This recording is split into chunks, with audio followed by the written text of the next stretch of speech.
short 45-second video and then we will begin. Depends on whose watch you've got and what time we're going by. This is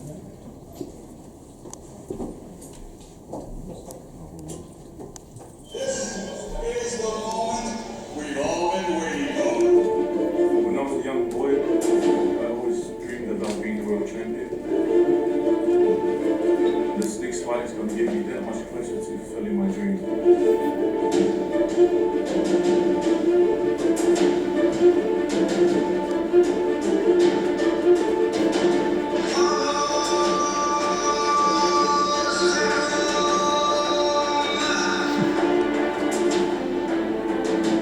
Takam is a very experienced, skillful, tough opponent who's definitely going to come ready. This is not only a big event for my team, but it's a big event for New Zealand, and I'm glad we're able to take it back.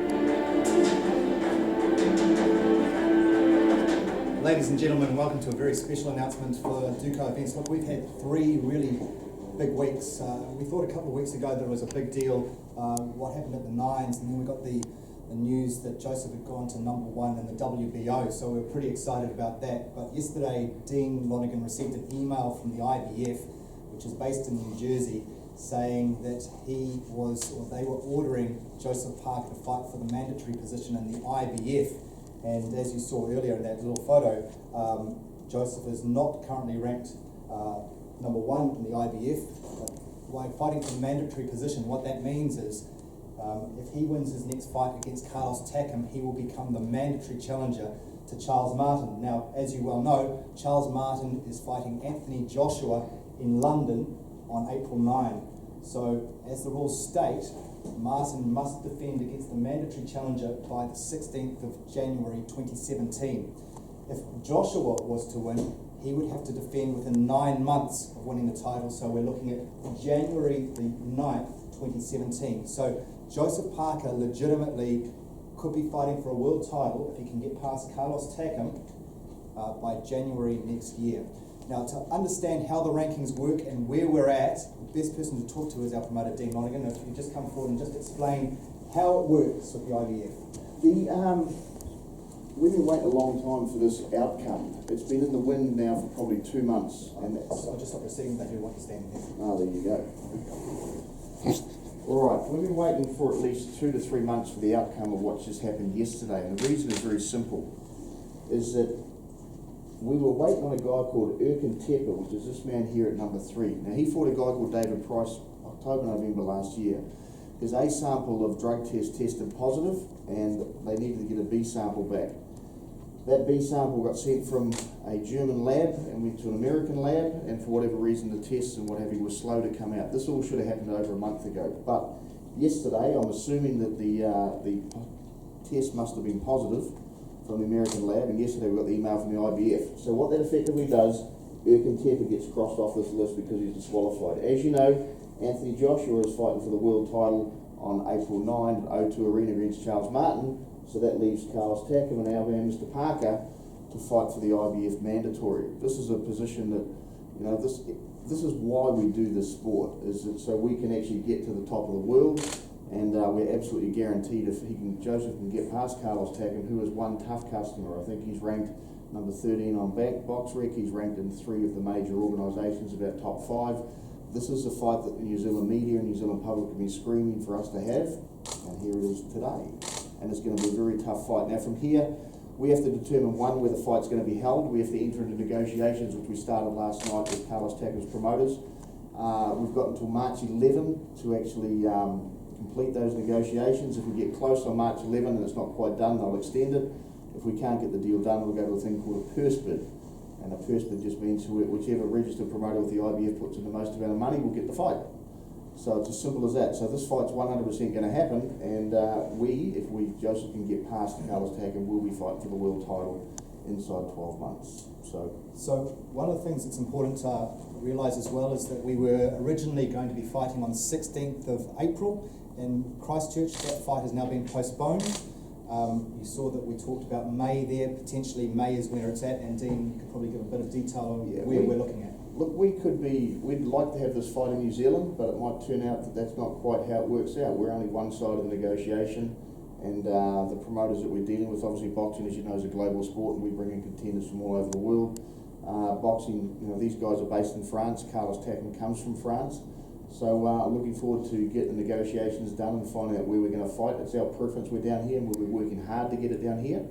But as always, financial considerations are to the fore. So we shall wait and see what happens. So while I try and get Joseph up, if one of you guys could just give the sheets out, I'll see if I can just bring Joseph and Kevin up from Las Vegas. They just finished training, and we should be able to bring them up on our video call. Thank you.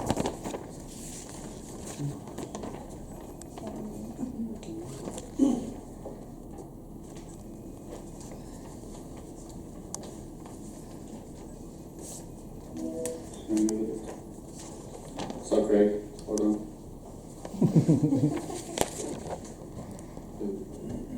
Hey Joseph, hey Kevin, we have a full media contingent here. So I don't know, in fact I know you can't see us, but first of all I'm sure I'm going to say on behalf of everyone, congratulations on becoming coming in for an elimination bout for the mandatory position. First of all, Joseph, you've been training for 10 days. What do you know about Carlos Takam, and how's this come about in your own words? How's this fight come about, fighting Carlos Takam when you're actually ranked #1 in the WBO? I think that's, firstly, camp's going great. I'm feeling good. I'm feeling in good shape. But I think with the question he asked me, Kevin will have a better chance of explaining that. Okay, but what about Carlos Takam? What do you know about Carlos Takam? Oh, well, Carlos Takam is a very tough fighter. When you look at his record, he has 33 wins, 2 losses. And he's been keeping very active. He's had 3 fights in 2014 and 3 in 2015. So, I mean, Carlos Takam goes into every fight ready, tough, and he's tough, and he's always prepared.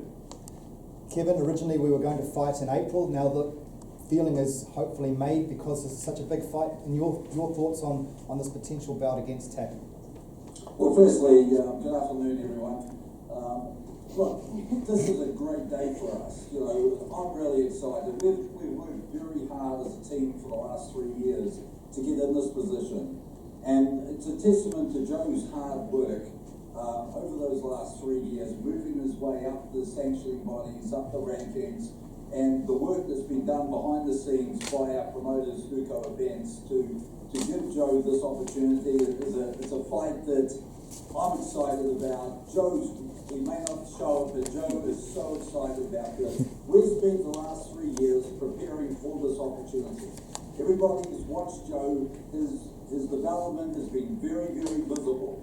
We've all seen him improve over the last 3 years. We know that he's been fighting well within himself. We know this is a big step up, but it's a step up that we're going to be prepared for, and a step up that we're excited about and have wanted for a long time.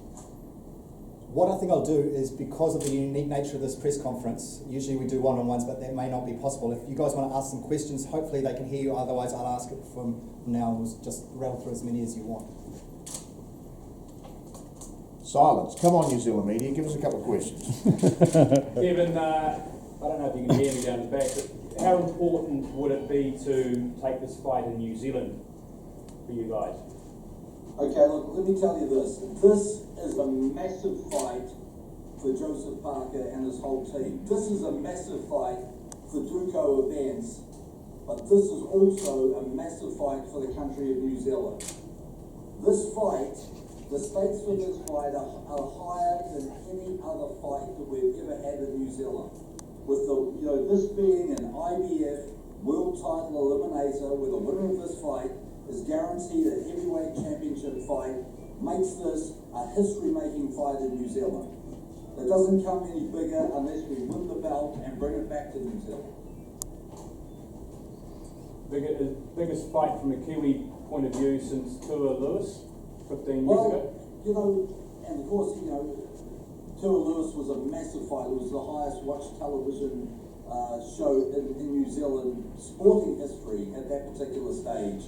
And there was a very, very long lead up over many, many, many months. That fight was a huge fight for the country, but it took place in Las Vegas. I'm talking about this fight. If we make this fight in New Zealand, and if we can bring Carlos Takam to New Zealand, it will be the biggest fight that we've ever had in the country of New Zealand. It'll be a history-making fight for professional boxing in New Zealand. We certainly have never had a number one contender fight down here before, and certainly if we hit the highest ranked fight before this was nowhere near number one and number five fighting each other, so Kev's right, it's by far and away the highest ranked fight, but also there's more on the line than there's ever been, with the exception of that Tua Lewis fight, so it's a hell of a fight and we're looking forward to it, and hope you guys in the media in particular embrace this for what it is. One, it's history making, but two, it's going to be the toughest fight of Joe's career. Three, this is where we have to step up, and if we can get a knockout victory, which is what we all want to see, mate, our boys, you know, we're going all the way. Joseph, so far everything's been a careful step. Not, I would say they're training fights, but you've been measured in your each step forward. Now suddenly everything changes. How ready are you for this, so not uncertain, but this big step? Like Kevin mentioned before, the last few years was very good years for us, and we worked our way to get into this position. And you know, when I first started with Kevin, he said there's no substitute for hard work. And with this opportunity, it's going to be the hardest we're ever going to work. I'm excited about this. Like, I may not seem excited, but I'm definitely excited. This is a great opportunity for me. I remember when I was about 4 or 5 years old, I was at home and my dad was on his knees holding up his hands, and I was punching his hands, and at that time I thought to myself that one day I want to be the world champion. And this next fight is going to get us that much closer to achieving that goal and fulfilling that dream that I had when I was a young boy. Pardon me for putting it this way, but shit's just about to get real. Are you ready for this? Bring it on, man. we have a great team. So, our promoters, like Kev said, been working hard in the background. Me and Kevin have been putting in the work in the gym with Taylor Barry as well, his son, and we're ready for this. You know, we're 100% ready. I was born for this. Guys, it's been news today that pro boxers could be allowed into the Olympics as soon as Rio this year. Could, if you were assuming you win in May, could that be an option in August?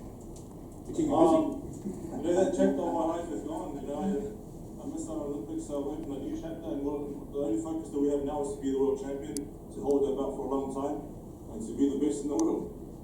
But the rules. Our total focus is Carlos Takam. This is one very mean, very physical, very powerful fighter. I've studied a lot of tape on him. He's a very big, strong guy who is going to be one hell of a test for Joe. He's ranked right across the sanctioning bodies in the top 5. This fight is a fight that we'll find out just how much Joseph Parker has learned in the last 3 years. You know, it's very, very unreal for a fighter with such little experience to be finding himself in a position like this. The only other fighter that I can mention is Anthony Joshua, who a lot of people are saying he's not ready for a world title shot, but he finds himself having one in April. Joe's been a pro for a little over 3.5 years, and here we are in a fight, an IBF World Heavyweight Title Eliminator. It's a pretty big deal, and it's, you know, it just shows how far he's come in a short time. You know, hopefully we're going to keep developing. We've sat down and we've talked about this fight. Joe, as you've heard me say many times, is a very hard worker in the gym. He gives me everything I ask for. Joe said to me, this camp I'm going to give more than I've ever given before. So I know we're going to have the very best that Joseph Parker can possibly be come the date of May when we fight Carlos Takam. Now, just so you guys know, there's a lot of variables happen if we win this fight. The heavyweight champion could then turn around and say, I want to take my mandatory. Let's just say it's Anthony Joshua. It's unlikely, but he could do that. So we could, but the next fight after this could be a world title fight. But if the fight doesn't take place for some time, and we haven't discussed this is totally unrehearsed, it would be my vision, and I'm assuming Kevin's as well as Joe's, that we keep fighting. You know, and when you fight, you take risks, because the heavyweight division, it can change very, very quickly. So we will keep fighting right up until we have this mandatory challenge if we win the fight. We've shown in the past, we know what works for Joe, and what works is when he stays busy and he stays in the gym. So, you know, everything going well in this fight against Carlos Takam, we won't be taking the foot off the pedal. You know, Joe will be backing up and fighting another, possibly 3 more times this year. So I think that's very, very important. Too many guys make a major mistake when they secure the mandatory berth, where they think, okay, I can't risk fighting anyone. I'm just going to sit back and get the world title shot. But what they don't realise is they're not preparing themselves to win the world title. You know, we're going to make sure that when that opportunity arises for Joe, that he is prepared and is ready.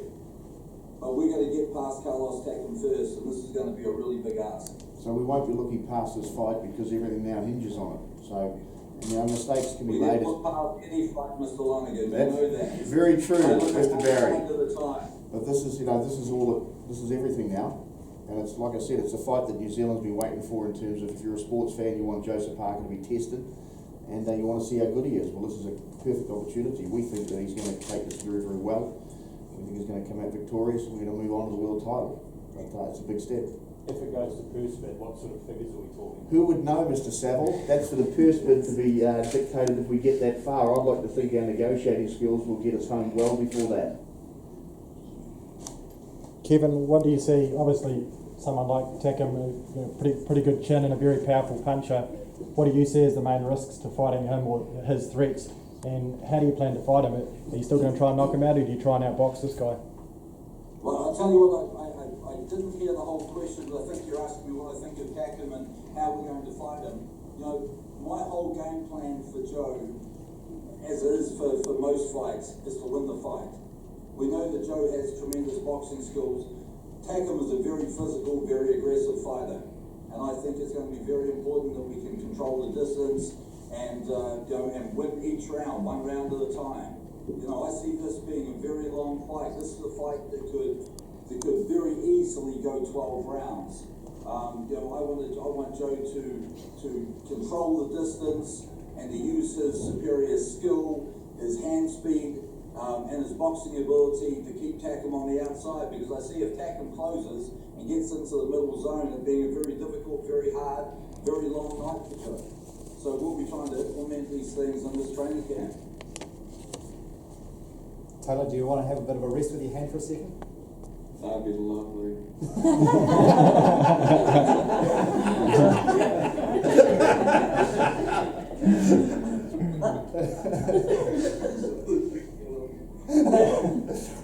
Any other questions? All right, Joseph, just before you go, Taylor, if you could just focus on Joseph for a second, just so he could give a message to all the New Zealand fans and basically the people who've been supporting him from day one, what he calls Team Parker. Could just look down the barrel and just give them some words of encouragement. What's going to happen over the next couple of months? I was just gonna hit the gym. I mean, Kev's got a good plan for me with this long camp. I'm gonna train hard, and just to everyone that's been supporting us and our team, thank you for the great support. You know, this is a big fight for us, and hopefully you guys keep supporting us, and hopefully we're gonna come out victorious. But now we're gonna be training hard. We're gonna put in the work, and we're definitely ready for this challenge. All right, thanks, guys. Rest up, and we'll see you back in New Zealand soon, eh? See you, mate. All right, I think that really concludes what we've done today. One thing I will mention to you, and I haven't rehearsed this either, which this is not for broadcast, getting vision of Carlos